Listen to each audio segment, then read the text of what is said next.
जय हिंद दोस्तों, Nikhil stock academy में एक बार फिर से आपका स्वागत है। दोस्तों हम सबसे पहले एक कमेंट लेते हैं। ये गिरीश जैन सर का कमेंट है। निखिल जी, जुबिलेंट इनग्रीविया का एनालिसिस करो, 10% loss move, main point average कर सकते हैं कि या फिर अभी वेट करना चाहिए। Today up to 7 circuit of अब सर्किट मतलब 6% का सर्किट लगा है। तो जानते हैं इसका किस तरह का बिजनेस मॉडल है। जुबिलियंट इनग्रीविया जो केमिकल सेक्टर से रिलेटेड एक बिजनेस मॉडल है जो लगभग टॉप से 30% डाउन है। यहाँ पर एक ट्रेंगल पैटर्न के अंदर ट्रेड कर रहा है। अगर उसको ब्रेकआउट करता है तो एक अच्छा मूवमेंट आ सकता है, अच्छी रैली आ सकती है। तो डिटेल से इसकी बिजनेस मॉडल को, फंडामेंटल को, टेक्निकल चार्ट को समझने की कोशिश करते हैं। आरती ड्रग्स, पॉलीकेब, एलटीआईएम के बारे में डिस्कस किया। आप इन स्टॉक में पहले से इन्वेस्ट हो, फ्रेश बाइंग करना चाहते हो, अक्युमुलेट करना चाहते हो तो इन वीडियो को देख के डिसाइड कर सकते हो कि कब और किस तरह से बाइंग अपॉर्चुनिटी करनी चाहिए। ये देखिए जुबिलेंट इनग्रीविया का जो केमिकल सेक्टर से रिलेटेड एक बिजनेस मॉडल है, इसका ये वीकली टाइम फ्रेम का चार्ट है।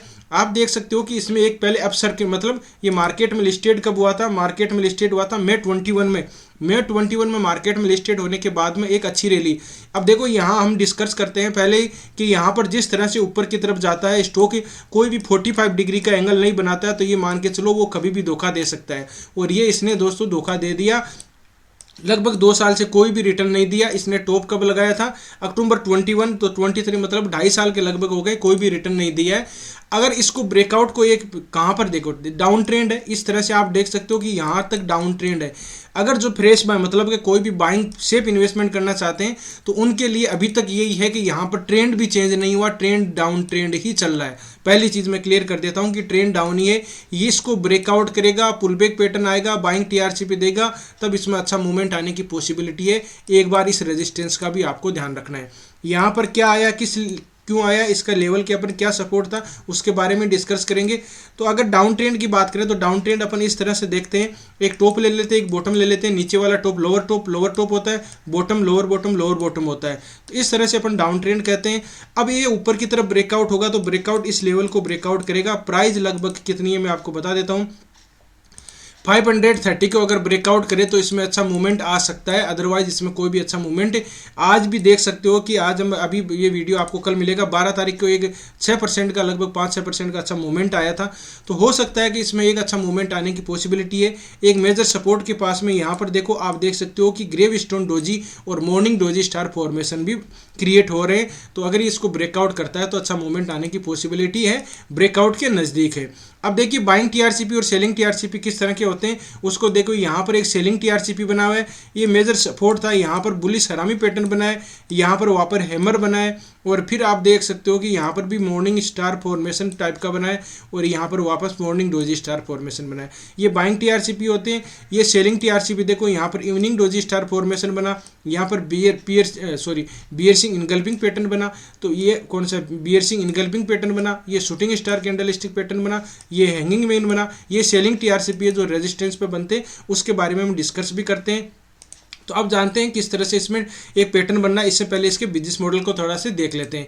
जुबिलेंट इनग्रीविया जो एक केमिकल सेक्टर से रिलेटेड बिजनेस मॉडल है, इसकी बिजनेस मॉडल की बात करें तो इसका बिजनेस है special chemical, nutrition, health solution, और बाद में केमिकल इंटरमीडिएट होता है जो बीच में मतलब चीज़ों को, कोई भी चीज़ होती है उसमें मिलाया जाता है, ठीक है। अब इसमें न्यूट्रिशन में कौन सी है देखो, न्यूट्रिशन में हेल्थ इंग्रेडिएंट है, बाद में एनिमल न्यूट्रिशन से, हेल्थ से रिलेटेड है, ह्यूमन जो अपने से मतलब न्यूट्रिशन किस तरह के लिए जाते हैं, एक तो हेल्थ से, दूसरा एनिमल को न्यूट्रिशन देते हैं वो, और इंसान के लिए जो भी न्यूट्रिशन होते हैं उनका वो मतलब बनाते हैं, मैन्युफैक्चरिंग करते हैं। स्पेशल केमिकल भी अलग तरह के होते हैं। देखो एग्रो केमिकल सेक्टर से फाइन केमिकल और पीरियड और पिकोलिन केमिकल और माइक्रोवेव कंट्रोल सॉल्यूशन SDMO, ये इसका अलग अलग तरह के। बाद में ये तीसरा बचा केमिकल इंटरमीडिएट और स्पेशल इथेनॉल है, और दूसरा एक कौन सा है एस्टेटल। ये अलग अलग तरह के केमिकल है। तो इसका ये इस तरह से बिजनेस मॉडल देख सकते हो, और इसकी बाद में आप साइट पे जाके भी विजिट कर सकते हो कि किस तरह का इसका क्या सिस्टम है, इसका बिजनेस मॉडल और भी देख सकते हो इसमें। और अब इसका देख लेते हैं अपन स्पेशल केमिकल न्यूट्रिशन वाला, ये 3 तरह के मतलब के इसके प्रोडक्ट का मैन्युफैक्चरिंग करते हैं। अब इसका फंडामेंटल देखते हैं। मार्केट के स्मॉल कैप कंपनी है, 7702 मार्केट कैप है। करंट प्राइस की बात करें 483 है, स्टॉक भी है 37 है। हाई गया इसका 525, लो गया 350 के लगभग, स्टॉक भी 37 है बता दिया। और फेस वैल्यू इसकी 1 है, जो हमने डिस्कस किया था। Jubilant integrated global integrated life science product है, और इसमें फार्मास्यूटिकल से रिलेटेड, न्यूट्रिशन से, एग्रोकेमिकल जो एग्रीकल्चर इंडस्ट्रीज होते हैं, कंज्यूमर से रिलेटेड, कंज्यूमर जो अपन प्रोडक्ट यूज में करते हैं उनसे भी रिलेटेड है, उसमें भी केमिकल का यूज में किया जाता है। अब इसके अपन बात करते हैं क्वार्टरली रिजल्ट की। केमिकल की और भी दूसरी कंपनियां भी है। क्वार्टरली रिजल्ट की बात करें तो क्वार्टरली रिजल्ट में इसमें देखेंगे सेल, देखेंगे एक्सपेंडिचर और नेट प्रॉफिट। सेल में देखेंगे जून का, सितंबर का और दिसंबर का। तो सेल कितना हुआ है जून का देखते हैं 1075 है, बाद में 1025 है, अभी 966 है। तो इसकी सेल तो दोस्तों कम हुई है। बाद में बात करते हैं एक्सपेंडिचर, बाद में 953 है, 958 है, बाद 902 है, बाद में 871 है। तो एक्सपेंडिचर भी इस तरह से, एक्सपेंडिचर तो कोई दिक्कत नहीं। अब देखिए नेट प्रॉफिट दिखते हैं। नेट प्रॉफिट की बात करें तो 58 है इसका, बाद में 57, अब की बार देखो तो इसका 39 है। तो इसका नेट प्रॉफिट में डिक्लाइन आया दोस्तों, ठीक है, ये नेगेटिव पॉइंट है। अब इसमें डिक्लाइन आने के बावजूद भी ये ऊपर की तरफ जा रहा है, तो उसका देखते हैं अपन क्या इसका। अब बैलेंस शीट देखते हैं। बैलेंस शीट की बात करते हैं, इक्विटी कैपिटल है 16 करोड़ का है, रिजर्व इसके पास में 2684 है, बाद में बोरोइंग इसके कर्जा है 765 है। तो पहले से कर्जा भी थोड़ा बहुत बढ़ा है। अब देख लें शेयर होल्डिंग पैटर्न। प्रमोटर के पास में देखिए, प्रमोटर के पास में होल्डिंग कितनी है। प्रमोटर के पास में होल्डिंग है 51% है। पब्लिक एफआईज के पास में होल्डिंग है 6%, डीआईज के 11%, और पब्लिक के पास में देखिए 30% के लगभग है इसमें इन्वेस्ट कर रखा है। 62,000 लोगों ने इसमें इन्वेस्ट कर रखे हैं। अब आते हैं वापस टेक्निकल चार्ट में। अगर इसका बिजनेस मॉडल ठीक है, क्वार्टरली रिजल्ट थोड़े से डाउन है, इसका अपन देखते हैं। अब देखिए कौन सा पैटर्न बन रहा है, इसको ब्रेकआउट करने पर अच्छी रैली आ सकती है। इस चीज़ का ध्यान दीजिए आप कि इसके क्वार्टरली रिजल्ट थोड़े नेगेटिव है। इस ट्रेड लाइन को बार बार रेस्पेक्ट किया है इसने।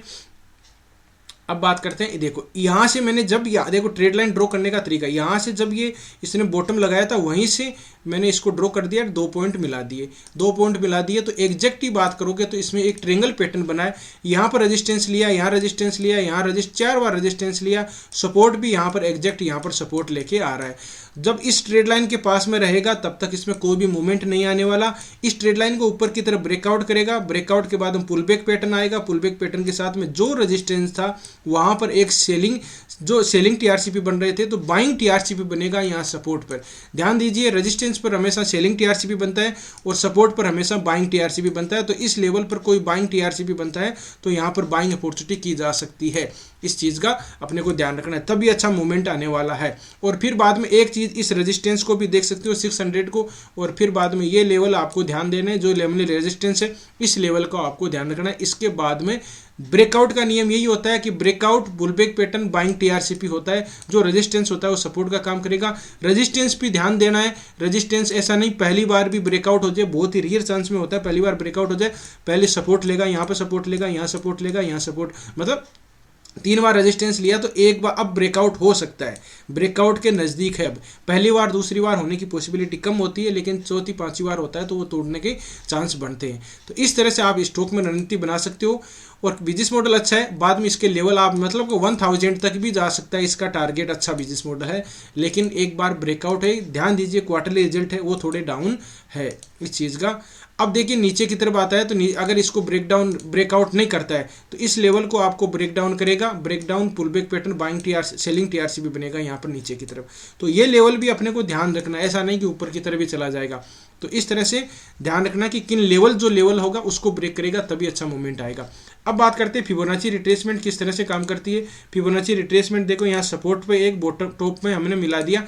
एग्जैक्ट बात करेंगे कि सपोर्ट एंड रेजिस्टेंस का फिबोनाची, जिसको सपोर्ट एंड रेजिस्टेंस पता नहीं रहता तो वो सपोर्ट एंड रेजिस्टेंस इस तरह से लगा सकते हैं। देखो 23%, 38%, 50%, 61% और 78% का रिट्रेसमेंट लिया है इसने, ठीक है। तो एग्जैक्ट आप देख सकते हो कि यहाँ पर क्या था, 78% का रिट्रेसमेंट था और अभी प्रेजेंट टाइम में इसका जो 50% का रिट्रेसमेंट है वहाँ पर रेजिस्टेंस मिल रहा है। तो इसको ब्रेक करेगा तभी अच्छा मूवमेंट आ सकता है, अदरवाइज थोड़ा कंसोलिडेट कर सकता है। इस चीज़ का भी ध्यान रखना है अपने को। मेन चीज़ है वो ट्रेंगल पैटर्न है, ट्रेंगल पैटर्न को ब्रेकआउट करेगा तो अच्छा मूवमेंट आने की पॉसिबिलिटी है। और दोस्तों आपको वीडियो अच्छा लगा कंटेंट अच्छा लगा तो वीडियो को लाइक कर सकते हो, दोस्तों के साथ शेयर कर सकते हो। जिन मेहमानों ने अभी चैनल को सब्सक्राइब नहीं किया वो चैनल को सब्सक्राइब कर सकते हैं। और दोस्तों मैं फ्राइडे सैटरडे संडे को लाइव आता हूँ 8 से 10 के बीच में, जिससे कि फ्राइडे और सैटरडे को हम डिस्कस करते हैं स्टॉक के बारे में, और संडे को basic candlestick pattern, buying TRCP, selling TRCP, किस तरह की कैंडलस्टिक पैटर्न होते हैं उसके बारे में डिस्कस करते हैं। RSI, Fibonacci, retracement, volume, Bollinger band, ये किस तरह के काम करते हैं, तो उसमें अपन देखते हैं, समझने की कोशिश करते हैं। जो भी साथी जुड़ना चाहते हैं वो जुड़ सकते हैं। और दोस्तों किसी भी स्टॉक में फंसे हुए एनालिसिस आते हो तो कमेंट में जरूर बताएं, उसके बिजनेस मॉडल और फंडामेंटल और स्पेशल टेक्निकल चार्ट को हम समझने की कोशिश करेंगे कि कौन से इंपॉर्टेंट लेवल है। तो वीडियो देखने के लिए बहुत बहुत धन्यवाद। मिलते हैं नेक्स्ट वीडियो में, तब तक के लिए दोस्तों बाय बाय। जय हिंद, जय भारत।